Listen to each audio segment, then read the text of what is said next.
All countries are in debt. The United States owes $38 trillion. Japan owes $9 trillion. The total global debt is around $315 trillion, almost 3 times the size of the entire world economy. But that's not the strange part. The real question is, if everyone is in debt, who is the creditor? At first glance, the answer seems simple. But when you dig a little deeper, things change. Because when you follow the chain, you realize this. The world isn't really in debt to someone else. It is in debt to itself. And here's the strange part. This is not a coincidence. 4 people, living across 3 different centuries, built this system step by step. They created a structure where debt never truly disappears. Governments keep borrowing. Interest payments never stop. And the system grows stronger after every crisis. This is not a conspiracy theory. It's all in history books. But usually, no one connects the pieces and explains it like this. Now let's go back to the beginning. Before 1694, when kings borrowed money, things were simpler.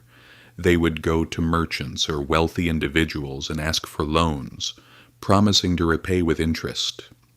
If they couldn't pay, default, they would simply say, "I can't pay." The lender would take the loss. The king would look elsewhere for money. So the system was flawed but clean.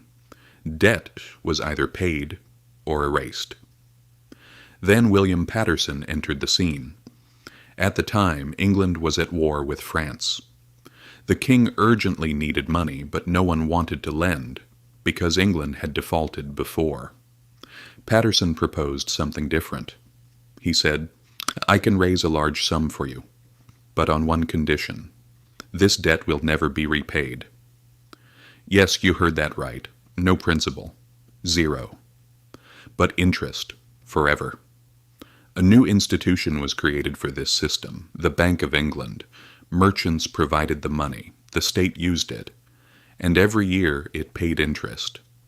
But the principal was never closed. At that moment something changed. Debt stopped being a temporary problem. It became a permanent system. About 100 years later, the Rothschild family took the stage. They pushed the system one step further. They didn't just lend to governments, they turned debt into a tradable product. Bonds began circulating in markets. What does that mean? A country's debt no longer belongs to a single person. It is spread across hundreds, thousands of investors. And this created something critical. If a country says, "I won't pay," it doesn't just affect one person, it affects the entire system. So default is no longer just difficult, it's dangerous. Then we come to 1913. This time, J.P. Morgan enters the picture. The Federal Reserve is established in the United States, and now things reach a completely different level, because now there is an institution that can create money. The government borrows, issues bonds. The central bank buys those bonds, using newly created money. So the system no longer has a hard limit like, there is no money. Debt? Theoretically, infinite. But there was still one problem. What if a country truly cannot pay? In the 1980s, Paul Volcker steps in. The solution becomes no debt forgiveness, only restructuring. The IMF gets involved. Countries receive new loans, but with strict conditions: cut spending, sell assets, open your economy. The debt doesn't disappear, it is simply extended. And with that, the final piece of the system falls into place. There is no escape from debt. Today, the system works like this. The United States has $38 trillion in debt. Much of it is held by American institutions, banks, pension funds, investment firms. The government pays interest. That interest comes from taxes, from the public, and that money ultimately flows back to capital holders. Globally, the situation is no different. Countries hold each other's debt. Everything is interconnected, like a vast network. So why doesn't this system end?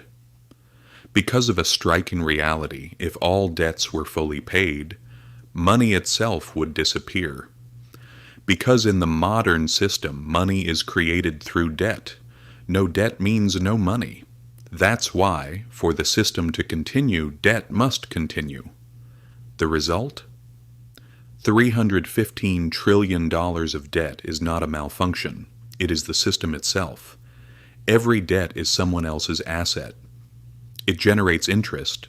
It keeps the system running. And that's why debt never truly goes away. 4 people, 3 centuries, 1 system, and now we are all inside it.